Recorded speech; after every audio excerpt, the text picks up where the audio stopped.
Hello, welcome to another installment of Movies on Movies, where I talk about films as part of Asian Cinema Season 2017. Today I posted our review of Rashomon in the Epic Film Challenge 2 and decided whether or not it was a film you must see before you die. And in this video I'm going to be talking about the 2012 documentary Testimony as an Image, which is presented on the Criterion Blu-ray of Rashomon, which is quickly becoming one of my favorite editions of a Blu-ray. I, for one, just adore that cover artwork of the lead character. Yeah, one of the most integral character to the story, I guess. Tajimaru, the bandit, the thief, whatever you want to call him, split into 4 segments, and if you've seen the film, you know what the symbolism of that is. And yeah, Testimony as an Image is an interesting making-of documentary that focuses on the production history of Rashomon, but told in an interesting way. Basically, and I think the title kind of speaks to that, it's testimonials. It's just people who were involved in the making of Rashomon talking about the making of it. There's no behind-the-scenes footage, obviously. We're talking about a film that was made in 1949, 1950. There are some behind-the-scenes photographs that are used throughout and a couple of clips from the movie, but for the most part, you're just looking at these guys talking and reminiscing about the film. And obviously, with it all being in Japanese, you're just reading for an hour and 10 minutes. I mean, I guess you do that with foreign films anyway, but with a documentary it's slightly different and it's more dense. There's just a lot of information and so on.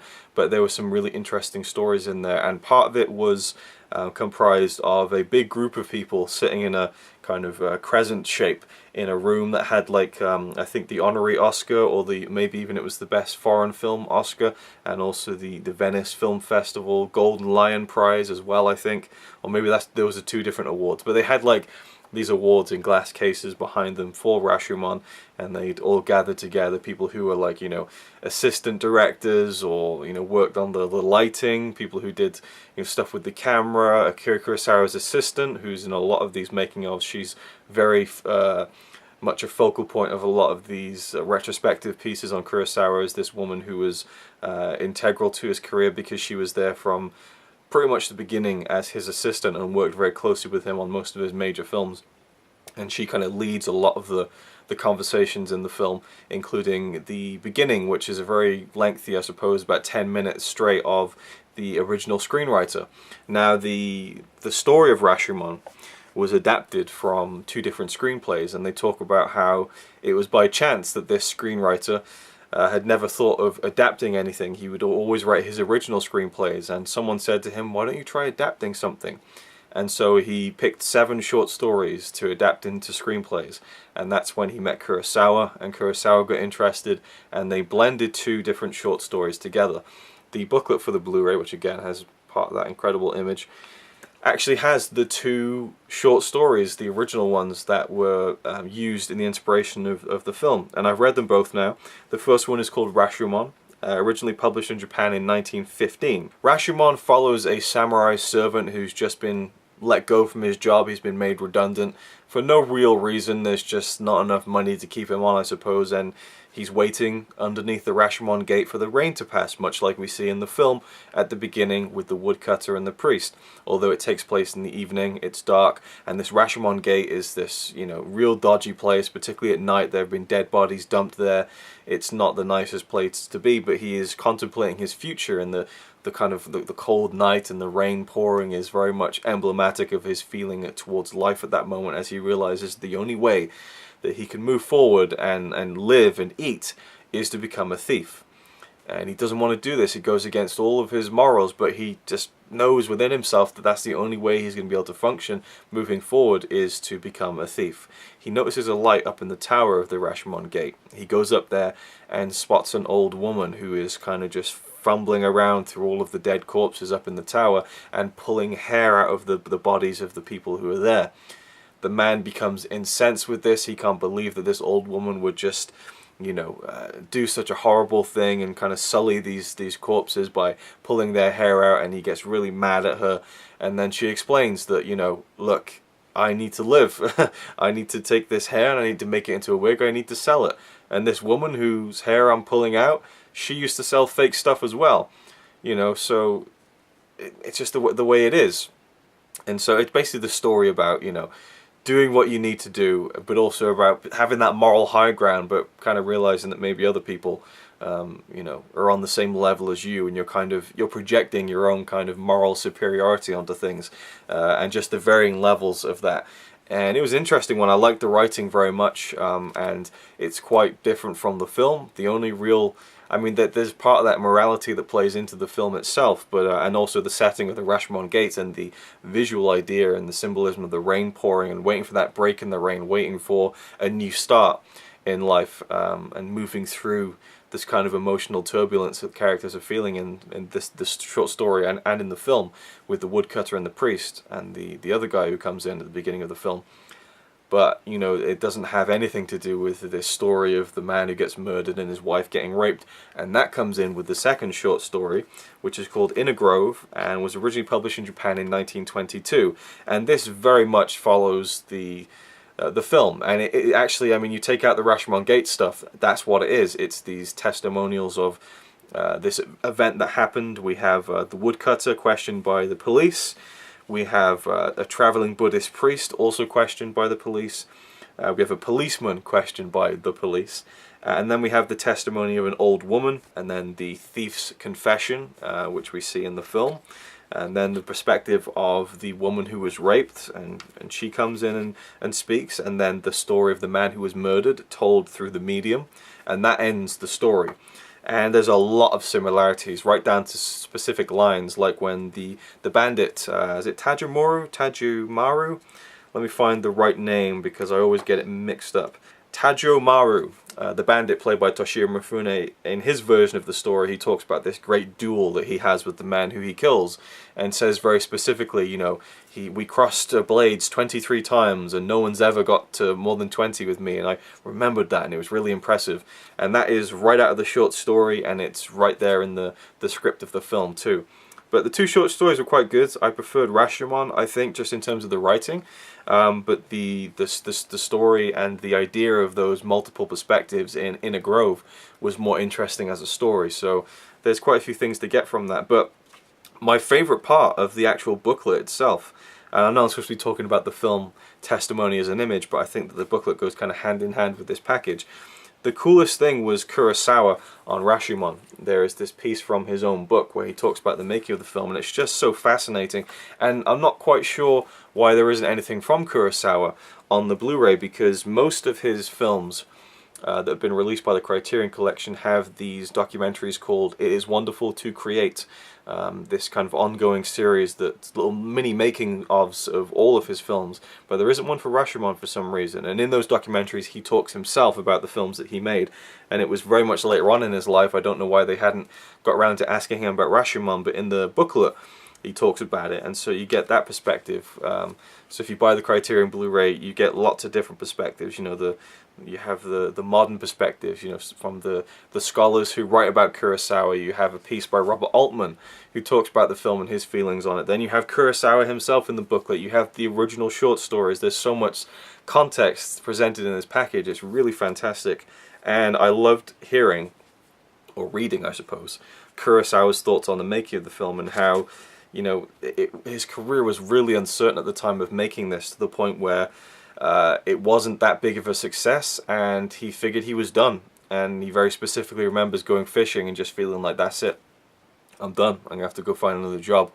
And he got home and he got the call that, you know, you won the prize at the Venice Film Festival or whatever it was. He wasn't even aware that it had been submitted. And that's when things completely turned around for him, and it got that international acclaim. And he also said that the critics in Japan were very wary of his success in the West. And, you know, they're like, oh, well, you know, they're just kind of overhyping it, you know. So very interesting in the case of that, but also the making of Rashomon. He talks about how the shoot was, and how they stayed in this inn up in the mountains when they shot the stuff on location, and there were these wonderful moments where, you know, they'd be drinking beer in the evening after a hard day's work, making the film, and then these monkeys would come down on top of the inn and watch them eating in the evenings. And there was one night where he saw a deer up on a hill, kind of silhouetted in the full moonlight, just these magical moments. He just seems to have had a great time making the film. And it's nice to read, especially when you hear all these stories about him being the emperor and being so hard on his crew and everything. Also the use of mirrors in the film was really interesting to me. They go into that in the documentary, how they use these mirrors to reflect the light from the sun into the the scene, because they filmed all that stuff in a real forest, and so they needed the lighting to be perfect, that kind of sun dappled effect of the film that they went for.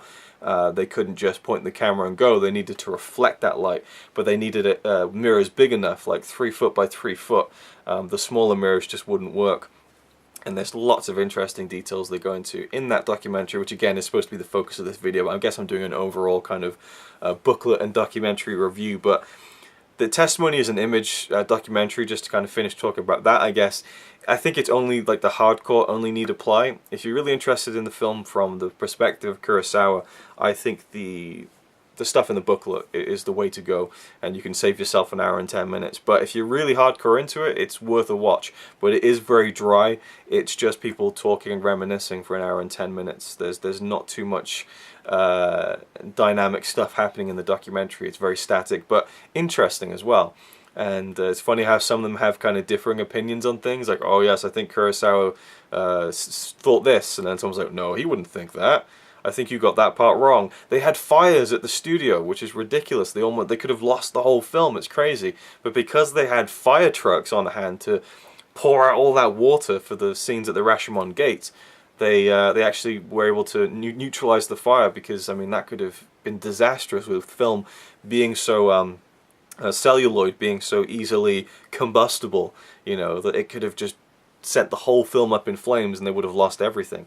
And again, I love the story. I talked about it in the review earlier, that Kurosawa said to the producers at Daiei, oh, we're just making one set, okay, great, go for it, and they didn't realize it was this humongous set of this Rashomon gate and so on.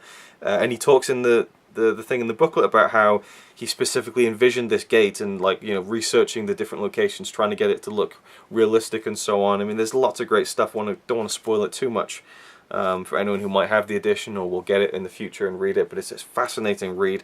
They had a lot of leeches in the forest they shot in, which was a real problem. He says how even after you pulled the leech off, it seemed like the bleeding would never stop, which just sounds horrible. So they would put salt around the inn they were staying at, and also eventually they cottoned on to the huge amount of leeches in the forest, and they would rub salt on the back of their necks and on their knees and their legs to keep themselves free of these leeches, who would obviously go away from salt much like slugs, and it kind of hurts them, so they would be protected from these leeches. And yeah, that's pretty much it. Also, another thing I loved was that he said, I want to kind of find the exact quote if I can, he was really inspired by silent films when he made Rashomon. A lot of it has these sequences that are played out very silently, and that influence very much is apparent, but I didn't think that it would have been that overt, that it might have been a subconscious thing. But he really says here somewhere that he wanted to get back to that magic of the silent movies. He felt like it needed to come back to it. Here we go. Since the advent of the talkies in the 1930s, I felt that we had misplaced and forgotten what was so wonderful about the old silent movies. I was aware of the aesthetic loss as a constant irritation. I sensed the need to go back to the origins of the motion picture to find this peculiar beauty again. I had to go back into the past. He was inspired by the French avant-garde films of the 1920s, but in Japan at the time, he says, there was no way to watch these old films. There was no film library or anything like that, no access, and so he had to try and, find old films here and there where he could, but for the most part, he just tried to remember those films from when he was a boy, and to try to emulate that aesthetic of, telling the story visually, which is really cool. And another great story is that the cinematographer, who did a great job with the film. There's also, I think, a documentary about the cinematographer on the Blu-ray, which I hadn't got to. Yes, Kurosawa was really happy with his work on the film and just thought, this is wonderful. But he never told the cinematographer that. So it was actually Takashi Shimura, who was an old friend of the cinematographer. The actor came out to Kurosawa and said, in fact, I'll just read it right from here. Takashi Shimura came out to Kurosawa and said that Miyagawa is very concerned about whether his camera work is satisfactory to you or not. And Kurosawa says, recognizing my oversight for the first time, realizing he hadn't said anything to the cinematographer, he hurriedly shouted, 100%, 100% for camera work, 100 plus. So that was kind of cool. He kind of thought in his own head that he'd said to the cinematographer, good job, but he hadn't. So anyway, I'm blabbering now. I just thought that that piece in the booklet and also including the short stories was such a nice touch, and this definitely has gone down as one of my favorite Blu-ray packages, from the artwork to the film itself, the way that the transfer of the film is, but the documentaries, and yeah, just a wonderful package, a wonderful release. If you're a fan of the film, a fan of Kurosawa, highly recommend picking it up. And Testimony as an Image was a pretty decent look into some of the more smaller parts of making a film. It's kind of like the minutiae, you know, you don't often see these making of documentaries talking primarily to assistants from the set. Obviously, being made over 50 years after the film came out, a lot of the key players aren't alive anymore, but you hear from a guy who did some of the music, you know, you get all these different small perspectives that all made up, you know, these little parts that made the film possible. The guy who, one of the great parts of the film, I think, is when Toshiro Mifune is lying on the ground by a tree, and he sees the man and his wife come across on horseback, and this wind blows her veil open, and that's when he kind of becomes enamored with this woman. And we get the guy who was stood there with a fan kind of to get the right shot, and they spent 4 hours trying to get it. So all those little things, you'll hear about stuff like that. So I don't think it's a great documentary, but it's a really interesting one. So, you know, again, it's only the hardcore need apply, but I like the approach of just kind of digging into the real kind of almost obscure stuff. Not quite obscure, but you know, it's certainly not, you know, the director's opinion or the, you know, the screenwriter. Well, you actually do get some thoughts from the screenwriter, and that was kind of interesting too. And he seemed very old in this documentary. But anyway, that's it. That's my kind of blabberings on Rashomon. I felt like I needed to go even further with this, seeing as I'd delved into the special features in the booklet and so on. I thought it was interesting and cool that they included the original short stories, and I wanted to talk about them. So there we go. Hope you're enjoying Asian Cinema Season 2017 so far, and on we roll with more videos. Thank you for watching. He's alright by me. Apart from the fact he throws cans of Carlin into a tree. Yeah, he's really cool. Yeah, he's really cool. But he's not quite as cool as you, 'cause